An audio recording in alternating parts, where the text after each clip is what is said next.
Assalamualaikum warahmatullahi wabarakatuh. Selamat sore pemirsa TVRI dimanapun Anda berada. Senang sekali saya Muhammad Farisi menemani sore Anda pada sore hari ini dengan acara Jambi Bicara Senin 29 Juli 2024. Spesial hari ini kita akan membahas mengenai literasi digital. Ada dua narasumber yang telah hadir di studio TVRI pada sore hari ini. Saya perkenalkan yang pertama ada Ibu atau Mbak Siti Masnidar. Beliau adalah koordinator bidang kelembagaan dari Komisi Informasi Provinsi Jambi. Assalamualaikum. Waalaikumsalam Mas Farid. Terima kasih Mbak Aning sudah hadir di studio. Kami yang makasih. Iya. Sama-sama makasih. Banyak nanti kita butuh banyak informasi dan edukasi tentang literasi digital nih dari Mbak Aning selaku komisioner dari KI Provinsi. Narasumber yang kedua saya kenalkan ada kandidat doktor ini, ada Bang Sabrianto SHMH, pembina relawan teknologi informasi dan komunikasi wilayah Jambi. Assalamualaikum, apa kabar Bang? Waalaikumsalam warahmatullahi wabarakatuh. Masya Allah, terima kasih sudah hadir di studio. Ini selalu membawa semangat nih kalau ngomong sama Bang Sabrianto, dimanapun berada. Siap. Baik, pemirsa, 2024 ini tentu sudah harusnya semua lembaga publik sudah mulai berubah pelayanannya, ya, keamanannya, mulai dari yang sifatnya manual kemudian menjadi digital, dan tentunya di industri 4.0 atau bahkan sudah 5.0 ini sudah harusnya semua sudah berubah agar pelayanan kepada masyarakat juga semakin cepat. Nah, tapi juga banyak permasalahan yang terjadi tentang literasi digital ini karena mungkin banyak masyarakat yang belum cakap dan cakep tentang literasi digital, sehingga masih banyak misinformasi, disinformasi, dan berita hoax. Nah, Mbak Siti Masnidar, kalau kita bicara mengenai literasi digital, apa sih sebenarnya pengertian dari literasi digital itu sendiri? Apakah memang benar-benar dari yang manual beralih ke lebih ke semuanya berbasis internet, atau sekedar itu, atau ada hal yang lain? Kalau kita bicara pengertian literasi itu kan adalah kemampuan untuk mengelola, ya, mengetahui, membaca sesuatu yang dalam bentuk digital. Jadi sekarang ini kan sudah zamannya digitalisasi, di mana semua informasi itu masuk tanpa perlu kita misalnya baca koran lebih dulu kayak dulu zaman dahulu kan, nunggu atau baca koran besok pagi nunggu gitu ya? Dunia Dalam Berita di TVRI jam 9 kalau ingin tahu berita Irak. Tapi sekarang kan orang sudah dapat informasi dalam genggaman mereka. Nah, persoalannya tidak semua informasi yang masuk itu adalah informasi yang akurat, benar, dan terpercaya. Bisa jadi informasi itu bisa dalam bentuk misinformasi, bisa dalam bentuk disinformasi, dan bisa juga bentuknya malinformasi. Disinformasi kan udah jelas orang sengaja untuk membagikan informasi itu walaupun salah. Kalau misinformasi, orang yang membagikan itu tidak tahu kalau informasi itu salah. Oke, ulang-ulang, pelan-pelan. Disinformasi adalah orang membagikan informasi, tapi dia tahu itu salah. Oh, jadi sudah sengaja. tahu itu salah, berarti sengaja. Sengaja, itu disinformasi. Disinformasi. Iya. Kalau misinformasi, orang membagikan informasi itu, dia tidak tahu itu salah. Nah, ini mungkin kebanyakan masyarakat kita pada saat COVID misalnya kan banyak tuh informasi yang masuk ini segala macam. Nah, ada yang juga yang disebut dengan malinformasi. Malinformasi ini, informasi ini sudah berubah dari aslinya. Udah digabung-gabung, misalnya video TikTok, itu digabung video 2012, digabung dengan video 2013, dibagi dengan 2016 sampai 2024. Hanya kita nggak tahu lagi ini video ini benar apa enggak, seperti itu. Nah, ini informasinya sudah mengalami perubahan-perubahan yang bisa jadi apa narasi yang dibuat itu berbeda dengan fakta dari video yang sebenarnya. Nah, ini sekarang banyak yang malinformasi seperti ini. Kalau yang sekarang terjadi apa Mbak? Contohnya Mbak Ning? Sekarang kan orang mudah misalnya menggunakan AI untuk kemudian mengelola sesuatu informasi secara digital, ya. Jadi kita misalnya mau membuat video, kita gabung-gabung itu kan mudah sekarang. Ya, betul. Kadang kan kita sering menggabungkan. Kalau berita artis tuh selip sedikit dia ngomong yang 2012 nanti dihubungkannya dengan berita 24. 2024 digabung sehingga ada malinformasi, informasinya udah rusak. Seperti itu. Jadi sekarang yang banyak yang kita khawatirkan selain disinformasi dan misinformasi adalah malinformasi tadi. menggabungkan informasi sehingga tidak sesuai lagi informasi aslinya seperti itu. Yang sering saya dengar malpraktek. Sekarang ada juga mal ada informasi. juga mal informasi. Oke, baik. Saya ke Bang Sabrianto. Bang Sabrianto, kalau menurut Bang Sabrianto kan sebagai pembina relawan TIK, cerita dulu relawan TIK ini apa? Mungkin ada masyarakat yang belum tahu nih. Jadi terima kasih. Bismillahirrahmanirrahim. Assalamualaikum warahmatullahi wabarakatuh. Dapat kami sampaikan, RTIK atau relawan TIK ini adalah relawan teknologi informasi dan komunikasi. Ini adalah mitra pemerintah yang dibentuk mulai berawal dari tahun 2008 dan disahkan atau dikukuhkan itu pada tahun 2011. Itu adalah mitra dari kalau pusatnya dari Kementerian Kominfo. Okay. Nah, ini bentuk adalah untuk karena makin pesatnya perkembangan teknologi ini, kita juga diminta untuk membantu pemerintah karena untuk membangun negeri ini tidak bisa pemerintah sendiri, harus bermitra dengan semua elemen. Istilahnya pentahelix. Iya, jadi termasuklah kami dari relawan TIK itu mitra pemerintah di daerah, RTIK wilayah Jambi, perpanjangan dari RTIK pusat. Nah, tujuannya dibentuk ini yaitu untuk sebagai mitra pemerintah dalam literasi digital, membuat kemampuan masyarakat kita untuk melek dengan teknologi. Itu.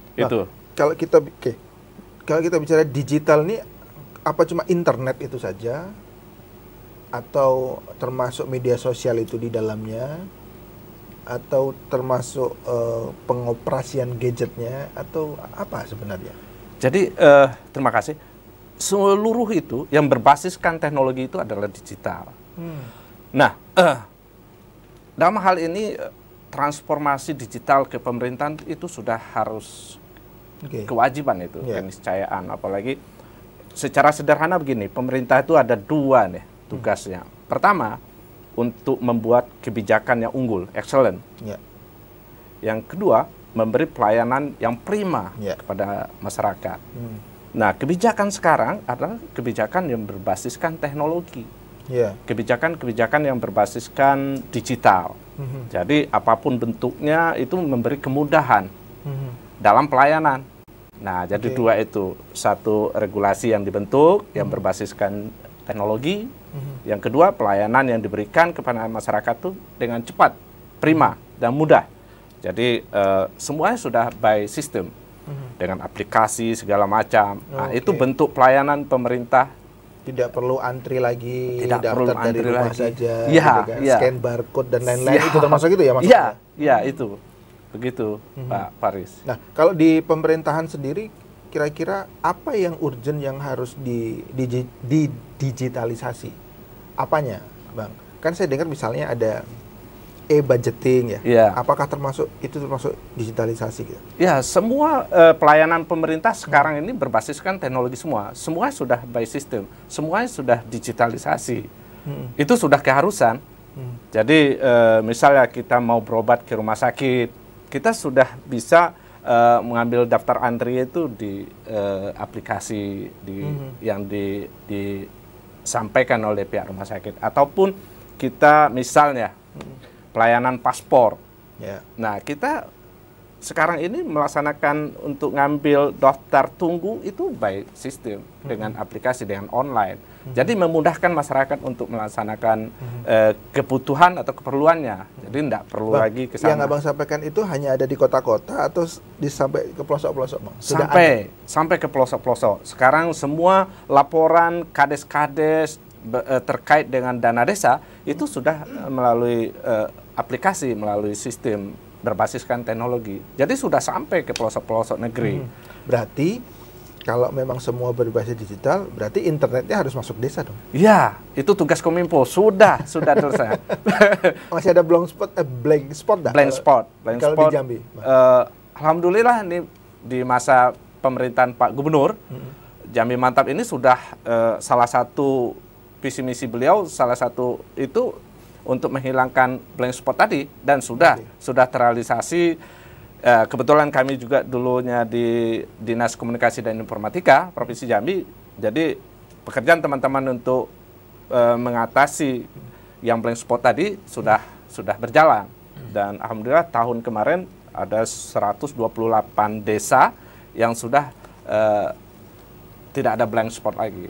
Dan semua itu sudah teratasi. Baik, nanti akan saya perdalam tentang bagaimana SDM-nya. Kalau tadi memang aplikasinya sudah ada, tapi SDM. Tapi nanti saya ke Mbak Siti Masda dulu. Mbak Aning, Mbak Aning kan di Komisi Informasi. Apa hubungannya Komisi Informasi dengan digitalisasi? Komisi Informasi itu kan salah satu tugasnya itu adalah menerima dan menyelesaikan sengketa informasi. Tugas keduanya adalah menetapkan kebijakan terkait pelayanan informasi publik. Nah, terkait dengan tugas pelayanan informasi publik ini ada salah satu bentuk kegiatannya itu adalah kegiatan monitoring dan evaluasi. Nah, monitoring dan evaluasi ini adalah untuk melihat kepatuhan badan publik untuk mematuhi implementasi terkait dengan standar layanan informasi publik sesuai dengan Undang-Undang Nomor 14 Tahun 2008. Nah, salah satu indikator yang dinilai itu adalah digitalisasi. Jadi sejauh mana badan publik kemudian mengimplementasikan digitalisasi dalam menyampaikan informasi publiknya, itu ada penilaian terkait itu. Jadi, contohnya Mbak, apa yang informasi publik apa yang harus disampaikan secara digitalisasi? Ya, selama ini misalnya kalau terkait dengan penyampaian program strategis itu kan biasa disampaikan di website atau disampaikan di laporan buku. Tapi kita berharap lewat digitalisasi juga mereka membuat infografis misalnya. Biasanya ini salah satu indikator penilaiannya informasi terkait dengan program dan strategis itu, tapi dalam bentuk infografis di media sosial. Jadi informasi yang tadinya di website kemudian juga harus juga bisa disampaikan lewat media sosial. Karena apa? Mungkin orang nggak sempat buka website, tapi kan masyarakat lebih mudah masuk ketika melihat informasinya di Instagram atau di Facebook seperti itu. Kemudian bagaimana kemudian terkait dengan pelayanan satu datanya, kemudian bagaimana integrasi website mereka, apakah terhubung dengan satu sama lain, dengan Pemprov, dengan PPID pelaksananya misalnya dengan OPD, kemudian seperti apa aplikasi-aplikasi yang mereka miliki terkait dengan transparansi dan pelayanan informasi publik. Oke, berarti termasuk misalnya kan kalau di Komisi Informasi ada informasi yang serta-merta. Iya, berkala, kemudian setiap saat. Setiap saat. Nah, berarti yang pertama berarti pemerintah daerah harus punya website. Ya, harus punya website. Yang bisa diakses. Yang bisa diakses dan representatif dan menyesuaikan dengan teknologi yang ada saat ini. Informasi apa yang harus ada di website itu sehingga masyarakat bisa mudah untuk mengetahui? Contohnya, kalau kita lihat standar SLIP itu mulai dari informasi terkait program, pengadaan barang dan jasa, keuangan, terkait dengan pelayanan. Itu harus terbuka di situ? Iya. Bisa diklik oleh semua orang dan semua orang bisa tahu? Iya. Misalnya mau lelang apa gitu? Iya, sekarang kalau kita buka LPSE atau sirup, kalau di sirup yang lebih mudah ya, semua kegiatan pengadaan kegiatan barang dan jasa di OPD itu kan ada di dalam sirup. Misalnya kalau di Pemprov ada namanya sirup Provinsi Jambi. Mulai dari makan minum, mulai apa itu nilai 1 jutaan itu ada di sirup. Itu sekarang udah terbuka. Kalau misalnya kita mau lihat yang paket-paket besar itu kan bisa buka di LPSE. Semua paket pengadaan barang dan jasa Pemprov, Pemkab itu ada di LPSE. Mbak Aning, itu kan seharusnya. Tapi faktanya semua badan publik yang Mbak Monas tadi kalau untuk apakah mematuhi itu? Sejauh ini, nah ini yang mungkin menjadi PR kita ya.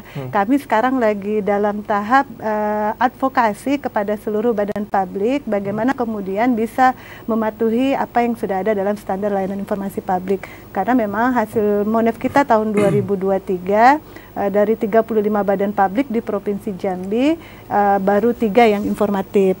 Dari kemudian, 30? Kemudian ada tidak sampai 10%. Dari 35? Kemudian 3 badan publik, termasuk badan publiknya ini sudah cukup informatif. Kemudian yang mana nih? Yang Satpol PP maksudnya? Kemudian sisanya kurang informatif dan tidak informatif. Nah, tahun ini kami punya target besar karena kami sudah menyurati Pak Gubernur, kami sudah juga menyurati Kepala Badan Publik tahun 2024 ini kami berharap ada perbaikan. Ini apa maksudnya? pemerintah daerah. Dalam hal ini OPD-OPD di seluruh provinsi Jambi. Ini kan 2024 kita monef lagi. Banyak nih, Mbak. Banyak, semua. Hampir 200. Tingkat provinsi aja udah berapa itu? Kita di OPD aja untuk instansi vertikal itu ada 29, instansi di tingkat provinsi itu ada 35, di tingkat PPD utama Pemkab Kabupaten Kota itu ada 11, desa itu ada 60-an, SMK itu ada 61, desa ada berapa kita pilih 3 atau 4 per kabupaten. Jadi sampai desa, karena tadi desa juga punya kewajiban untuk menyampaikan informasi publik. Pertanyaannya, apakah masyarakat pengelola badan publik tadi yang sampai ke tingkat desa sudah paham bahwa mereka harus menginformasikan tadi dan itu harus lewat digital? Apakah mereka sudah paham? Tapi nanti menjawab. Kita harus jeda dulu. Pemirsa jangan kemana-mana, tetap di Jambi Bicara.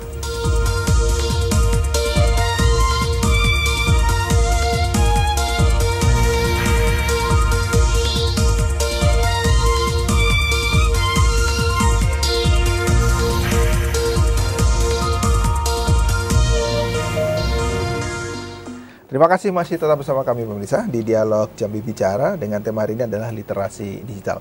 Saya lanjutkan kembali perbincangan dengan Mbak Aning dari KI Provinsi Jambi. Mbak Aning, ya. Jadi memang di tupoksi dari KI adalah bagaimana badan publik kemudian terbuka ya menginformasikan semuanya dan itu harusnya melalui digital dan sampai ke tingkat-tingkat desa juga ya tadi Mbak Aning bilang. Nah, apakah sampai ke tingkat desa mereka memang udah melek itu, udah sadar itu? Kalau secara keseluruhan mungkin belum ya, tapi ada beberapa desa yang kemudian kami monef itu nggak kalah bagus dengan OPD-OPD yang mungkin punya OPD-OPD di tingkat provinsi maupun kabupaten kota. Karena misalnya mereka punya aplikasi terkait dengan misalnya mau ada pengaduan misalnya atau ingin membuat KTP tidak perlu datang tuh misalnya mau buat surat keterangan apa dari desa diisi-isi formulirnya nanti keluar sendiri seperti itu. Jadi mereka misalnya sebagai contoh saya di Bungo itu ada namanya Desa Purwobakti, mereka punya marketplace terkait dengan produk-produk di desa. Punya marketplace sendiri? Iya. Itu punya kabupaten atau punya desa? Punya mereka. Wow. Mereka buat sendiri. Kemudian mereka punya websitenya itu juga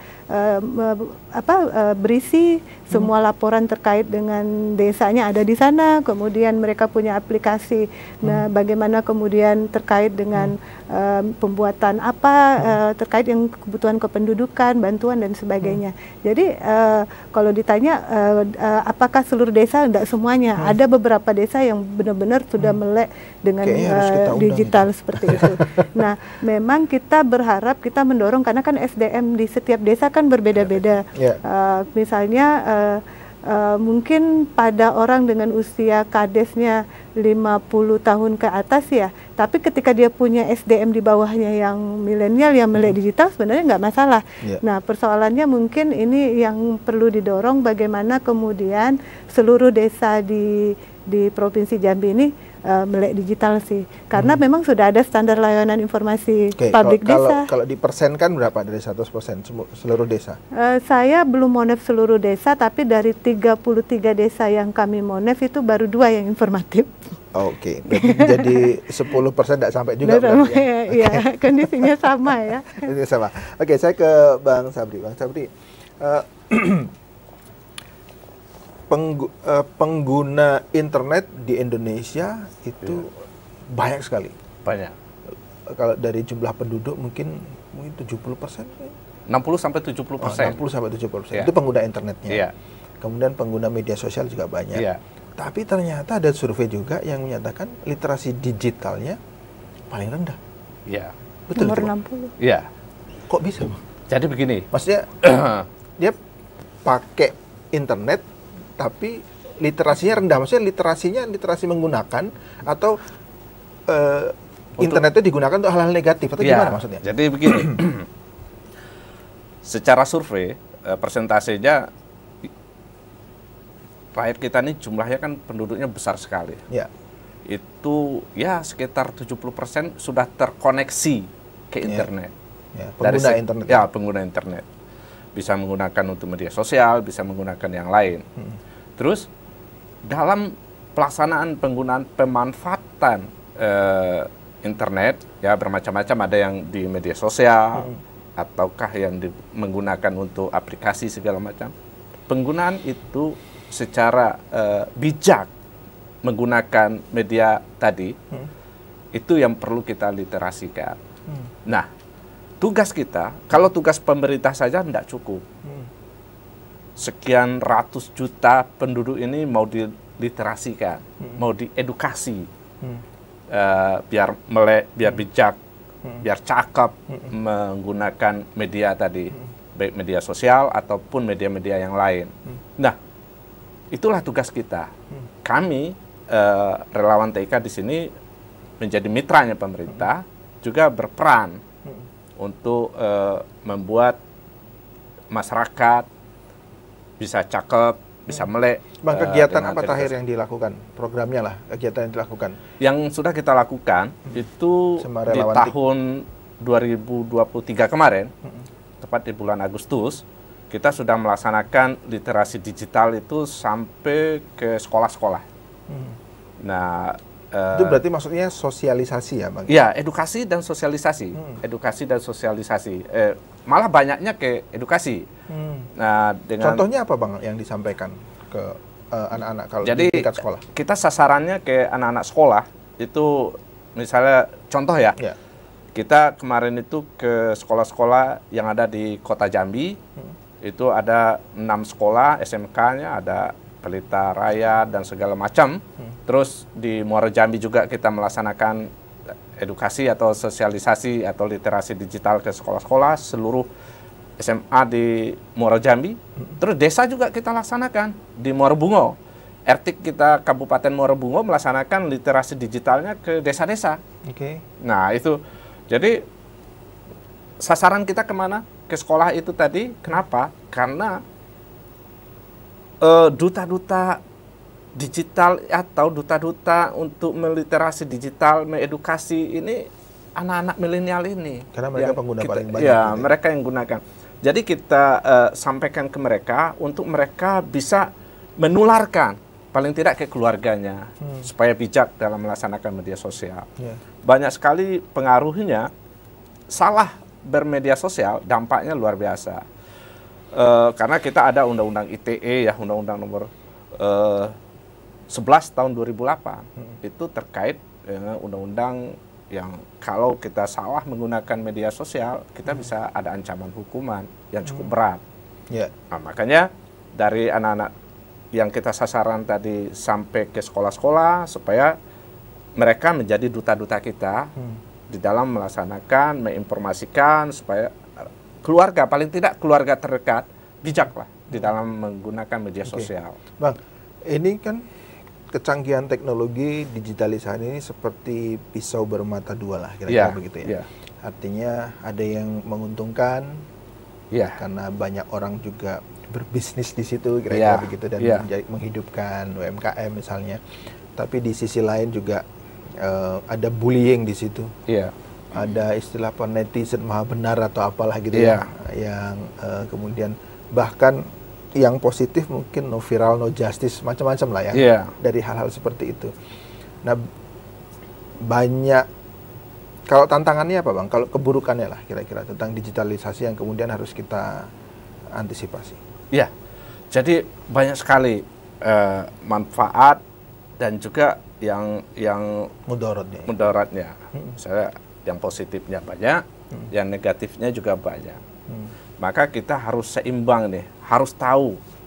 Maka tugas kita menyampaikan ke seluruh, nah apalagi pemerintah dalam hal ini semua aplikasi-aplikasi pelayanan itu kan berbasiskan teknologi semua.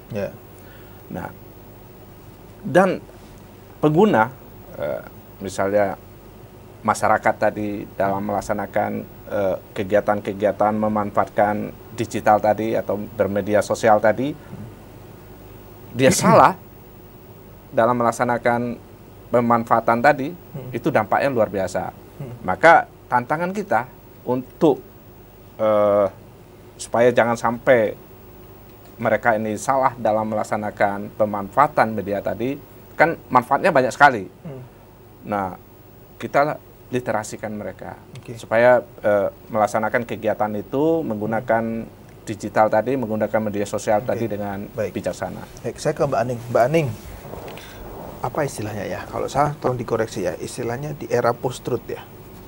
Artinya dengan kecanggihan teknologi, digitalisasi, akses informasi sangat cepat dan mudah didapat, yang mungkin tidak semuanya mengedepankan kaidah jurnalistik, sehingga orang bingung nih, ini yang benar yang mana nih, kok infonya kayak gini, satu kayak gini. Jadi masyarakat sudah mulai bingung sekarang.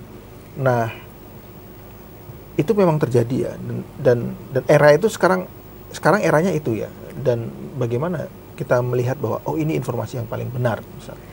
Iya, bagi kita yang menerima informasi yang mungkin menurut kita agak ragu, kita memang harus skeptis terhadap informasi. Karena curiga kita terhadap informasi itu harus tinggi. Karena ketika kita menerima informasi, ya kita harus verifikasi dulu, apalagi kemudian informasi itu terkait dengan hal-hal yang mungkin belum bisa dipastikan kebenarannya. Nah, kalau dalam ada beberapa tips sih sebenarnya yang bisa dilakukan, misalnya para pelaku para netizen kita untuk kemudian mengecek informasi. Ketika ada satu informasi, misalnya ada informasi gempa bumi di daerah A, tentu kalau misalnya itu kita ragu, kita bisa cek di website. Misalnya pada website misalnya media-media mainstream itu, kalau misalnya dia pasti akan menampilkan informasi itu kalau memang itu ada, seperti itu. Kalau tidak ada, berarti ini pasti bukan. Gambarnya di WA grup keluarga gitu ya. Nah, itu tersebarnya di situ. Nah, kemudian kalau misalnya ada foto itu kita juga bisa verifikasi menggunakan, kalau di HP itu ada namanya Google Chrome ya, itu kita bisa cek reverse image-nya hanya dengan mengambil foto dari itu, dan itu langsung kita akan tahu ini fotonya munculnya tahun berapa. Kalau foto itu pernah muncul di internet, itu pasti akan muncul, misalnya foto itu digunakan dibilangnya tahun 2014, tapi pada saat kita reverse image ternyata dia munculnya di 2010, udah pasti hoax. Seperti itu. Nah, jadi ada banyak hal yang bisa kita lakukan sebagai orang awam, tidak perlu aplikasi apa-apa, tapi sudah ada sebenarnya di internet yang bisa kita pakai untuk memastikan apakah informasi ini benar atau salah. Nah, kalau tadi Mbak, tantangannya ya, apakah hanya persoalan SDM? Tadi kan literasinya, ternyata literasi kita sangat rendah. Dari 61 negara yang disurvei, kita nomor 60 loh. Sementara kita pengguna internet nomor 3 terbesar di dunia. Jadi ini ada perbandingan yang luar biasa. Dari 61 nomor 60. Nomor 60. Dan kita dari sisi jumlah internet kita nomor 3. Cina, India, Amerika, baru Indonesia ya. Nomor berapa tuh? Nomor 4 atau nomor 3 sekitar itu. Nah, dari sini literasi kita rendah, tapi kita pengguna artinya internet literasi yang itu masyarakat Indonesia tidak punya kemampuan untuk mencerna informasi, mengelola informasi, atau membaca atau menerima informasi itu. Jadi sehingga ini menyebabkan masyarakat kita mudah terprovokasi oleh informasi yang sifatnya hoax, walaupun itu belum terverifikasi kebenarannya. Jadi informasinya sudah keluar, muncul nih informasi pertama, misalnya kalau kasus batu bara, ini meninggal di ambulan. Contoh nih, udah muncul tuh di media, ternyata kan nggak meninggal di ambulan kan, misalnya informasi terakhirnya. Makanya tugas badan publik sebenarnya, saya balik lagi nih ke badan publik. Bagaimana kemudian ketika memang ada informasi yang simpang siur di masyarakat, maka badan publik yang terkait harus langsung memberikan informasi untuk menyeimbangkan informasi ini. Contoh, misalnya ada gempa berpotensi tsunami atau tidak berpotensi tsunami. Saat ada berita yang berseliweran, maka BMKG harus cepat merespon itu. Ada statement, rilis dan segala macam bahwa itu tidak langsung akan. Jadi sehingga tidak menimbulkan kepanikan di masyarakat. Jadi memang jadi peran badan publik ini selain tadi menyampaikan informasi publik adalah bagaimana menyeimbangkan informasi-informasi yang mungkin belum dipastikan kebenarannya di masyarakat, yang mungkin berhubungan dengan tupoksi mereka, bagaimana kemudian mereka masuk sehingga informasi ini kemudian bisa cepat dinetralisir nih. Oke. sehingga tidak menimbulkan provokasi dan kepanikan. Oke, baik. Saya ke Bang Sabri lagi. Bang Sabri kan pernah di Diskominfo ya. Paling tidak masih banyaklah informasi atau pengetahuan yang bisa dibagikan kepada kami, khususnya apalagi di RT.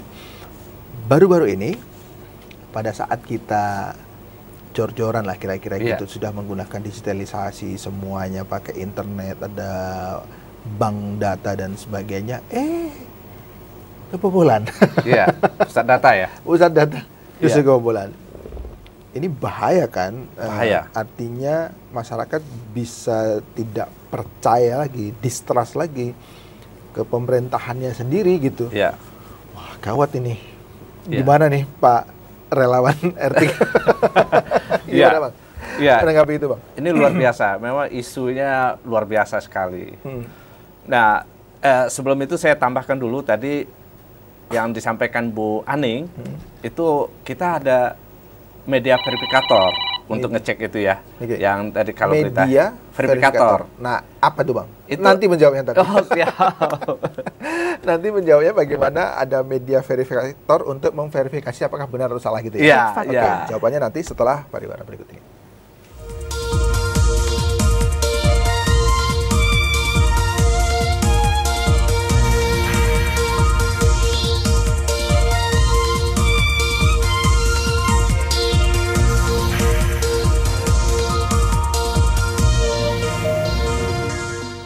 Kita masuk segmen yang ketiga pemirsa di dialog Jambi Bicara, dan di segmen ini kami mengundang Anda untuk berdialog bersama kami di line telepon 0741663385 atau nomor telepon yang ada di layar televisi Anda. Ada penelpon masuk, kita sapa dulu. Sebentar ya Mas Sabri, nanti menjawabnya. Kita sapa dulu. Assalamualaikum, selamat sore. Waalaikumsalam warahmatullahi taala wabarakatuh. Selamat sore juga. Selamat sore Pak Yudi. Silakan Pak Yudi. Ya, terima kasih Bung Fariji atas waktunya. Silakan Pak. Ya, Bapak Ibu narasumber yang saya hormati, dari Koninfo, dari termasuk relawan. Siap. Ya, kalau kita lihat bahwa Provinsi Jambi ini memang ada 5 kelompok masyarakat. Ada masyarakat kotaan, masyarakat pedesaan tingkati, masyarakat urban dalam, termasuk masyarakat kampus, pelajar, mahasiswa, dan milenial.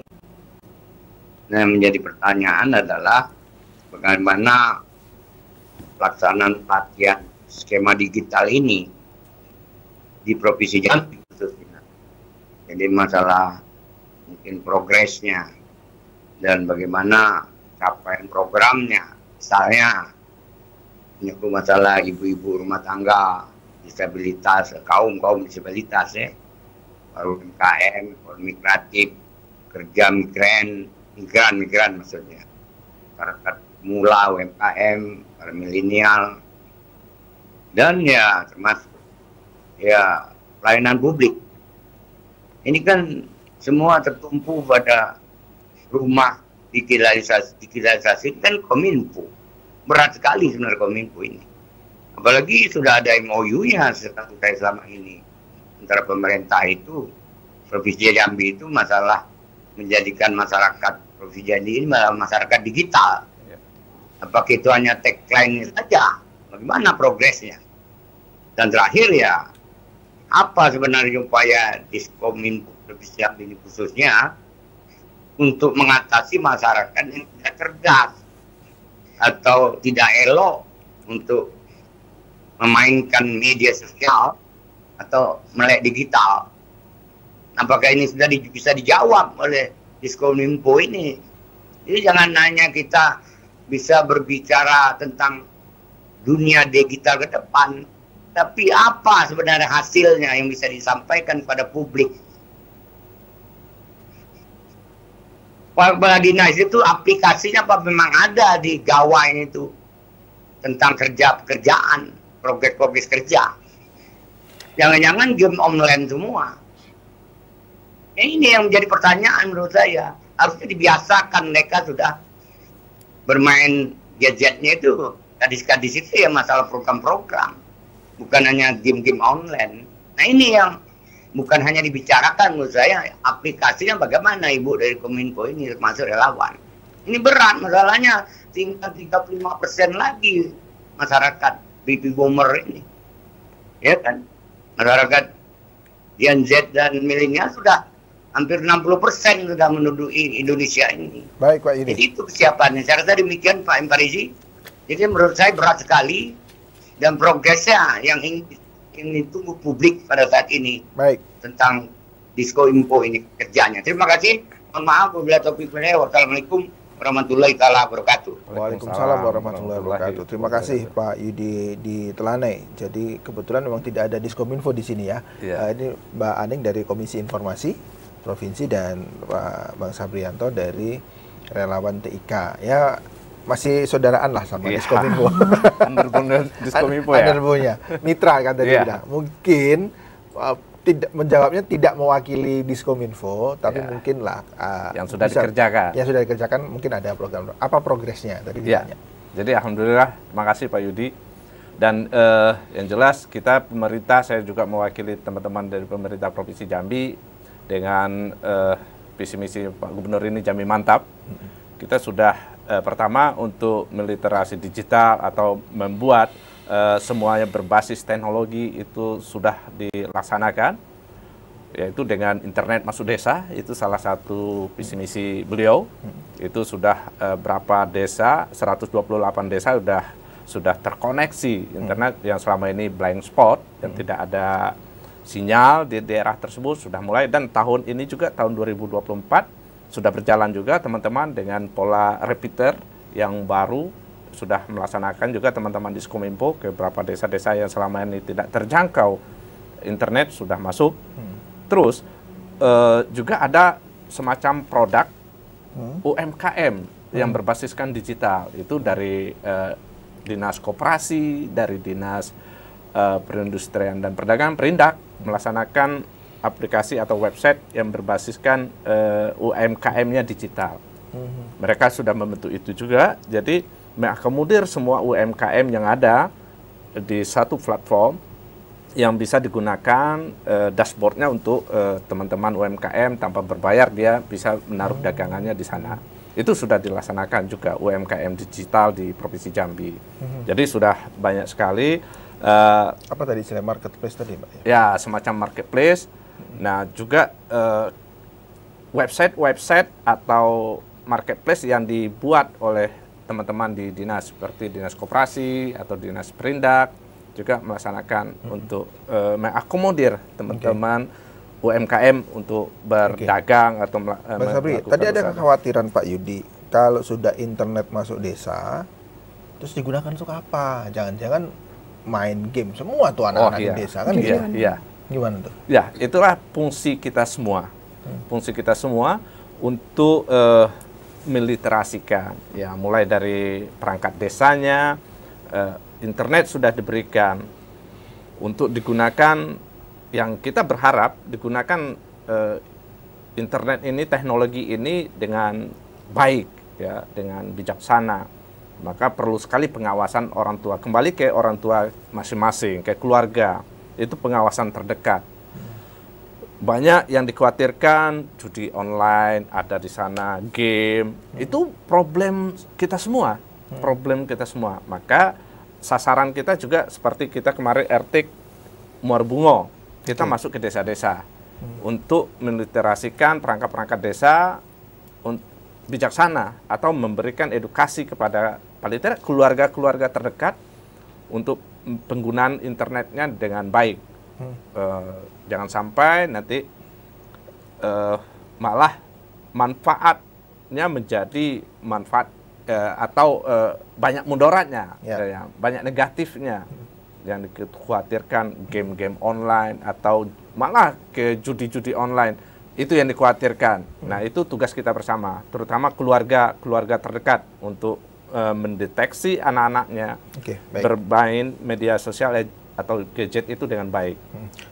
Baik, pertanyaan tadi yang belum dijawab adalah tentang media verifikator ya, dan keamanan data dari pertanyaan saya. Oh ya, jadi begini, media verifikator yang disampaikan tadi untuk mengecek kalau terjadi informasi yang kita khawatirkan, apakah itu adalah hoax atau false truth atau apalah namanya, Nah, kita cukup mengikuti RRI, itu kan media pemerintah itu sebagai media verifikator.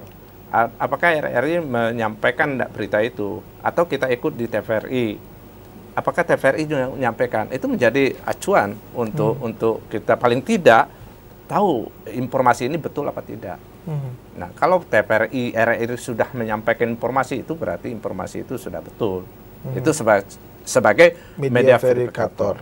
Oke, ya. Berarti terus untuk yang kebocoran data, pusat data nasional kita yang sementara yang di Surabaya itu kemarin katanya kena hack. Jadi dampaknya kan luar biasa.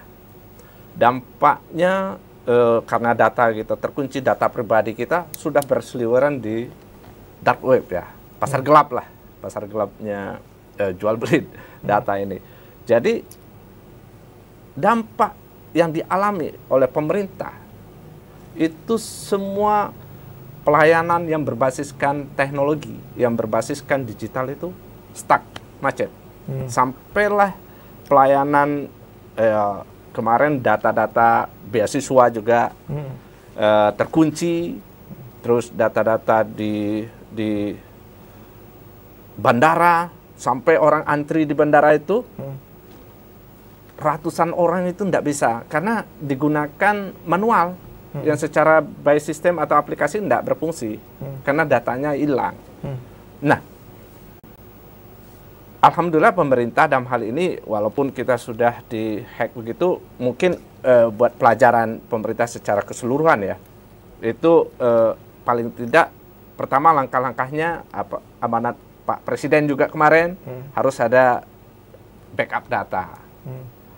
Backup data selama ini kan ada aturan data itu tidak boleh di masing-masing instansi atau punya backup data, harus ada terpusatkan di satu data.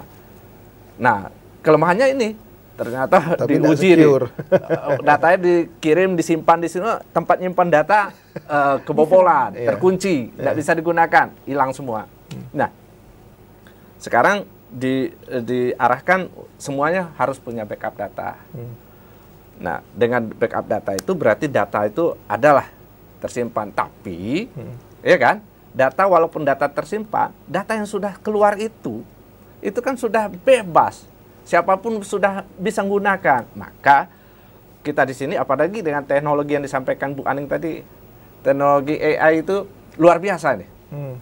Nah, data kita ini sekarang Bang Paris, itu data pribadi kita, itu di mana-mana sudah bisa dilihat orang. Karena kita kan selama ini menggunakan KTP, menggunakan apa. Nah, tempat kita nyimpan data pun, data itu sudah baik. Saya ke Mbak Aning, gimana Mbak tentang keamanan data?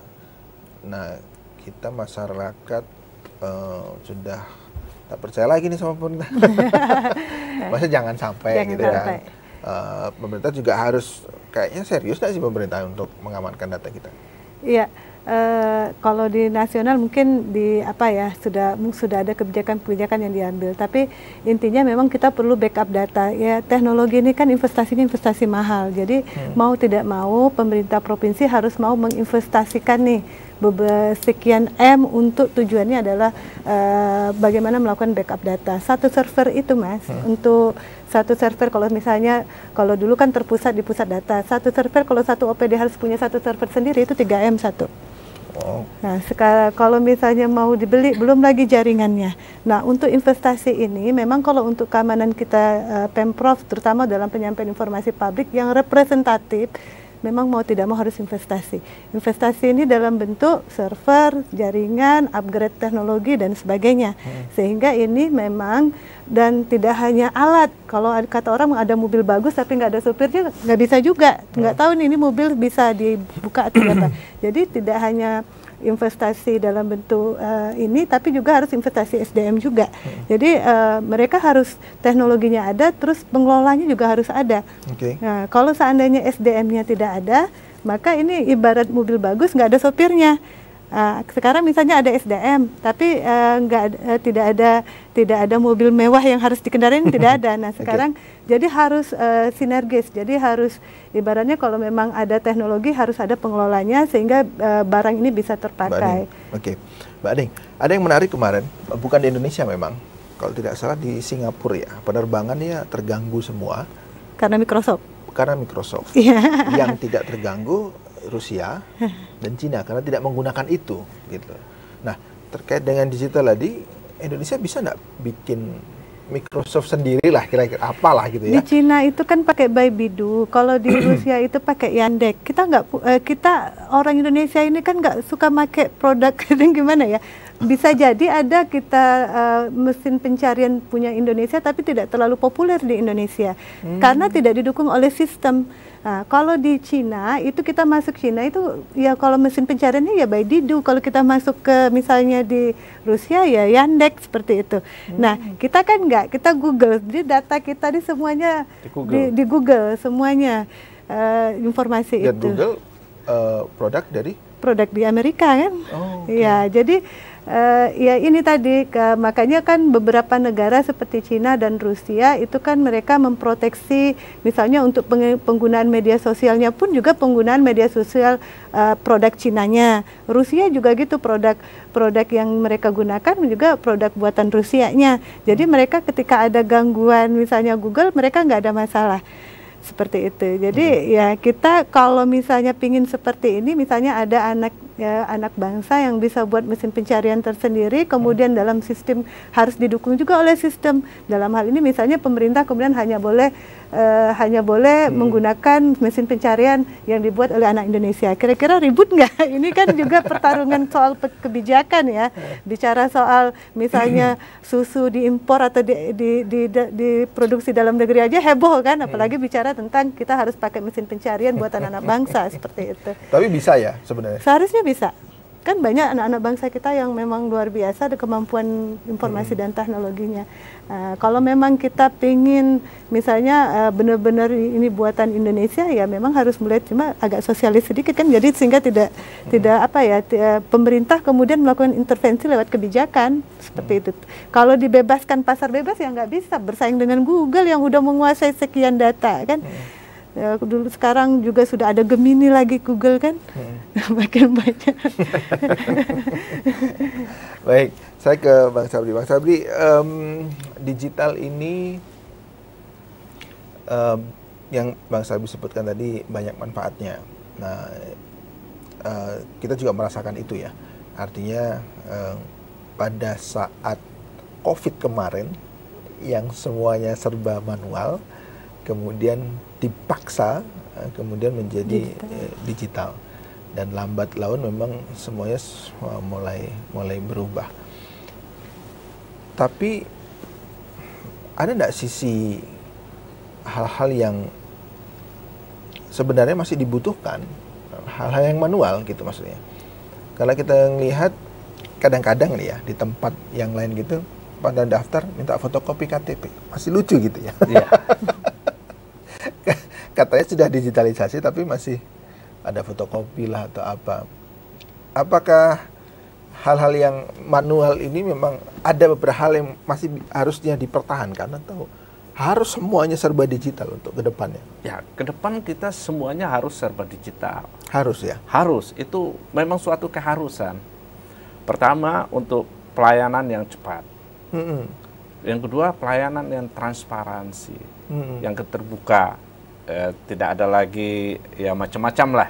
Tidak ada nego dengan sistem. Ya, by system semuanya. Jadi tidak ada lagi upaya-upaya mungkin tapi tetap aja Bang, yang broker-broker itu dibelinya dulu semua. Iya. Dibelinya antrian ya. Habis itu dia buka manual bikin antrian. Ke semua. Nah, sampai orangnya ya berarti. Ke orangnya kita sampaikan supaya mau tidak mau memang harus dipaksa. Iya. Dipaksa banyak sekali yang dihadapkan dengan pelayanan-pelayanan yang berbasiskan teknologi ini. Mungkin masyarakat masih belum mampu untuk beradaptasi, mengadopsi pelayanan yang berbasiskan teknologi itu.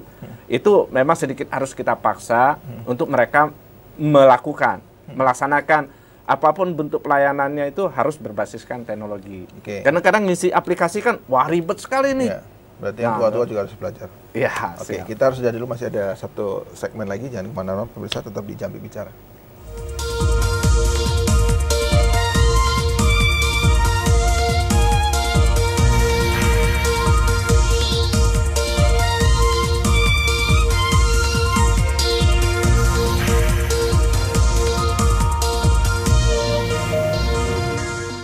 Kita berada di penghujung dialog Jambi Bicara pada sore hari ini, pemirsa.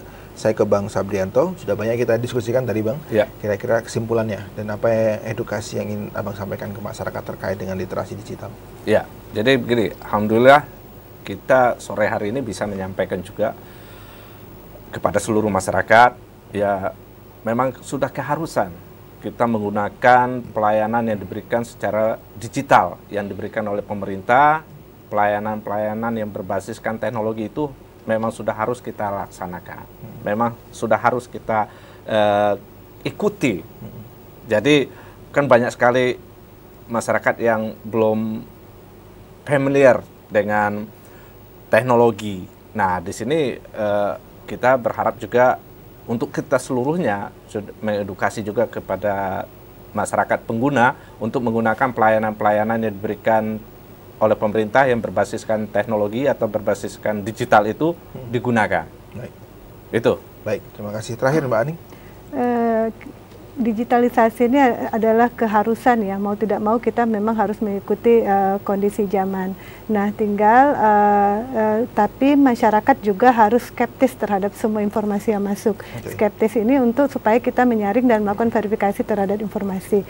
Dan badan publik selaku penyampai informasi publik harus mampu juga menjadi verifikator terkait dengan disinformasi yang muncul di masyarakat. Baik, terima kasih sekali lagi Bang Sabri, terima kasih Mbak Aning sudah hadir di studio dan memberikan informasi dan edukasi literasi digital kepada masyarakat. Demikian dialog kita pada sore hari ini, pemirsa. Terima kasih atas perhatian Anda. Saya Muhammad Farisi, saya akhiri. Assalamualaikum warahmatullahi wabarakatuh. Sampai jumpa.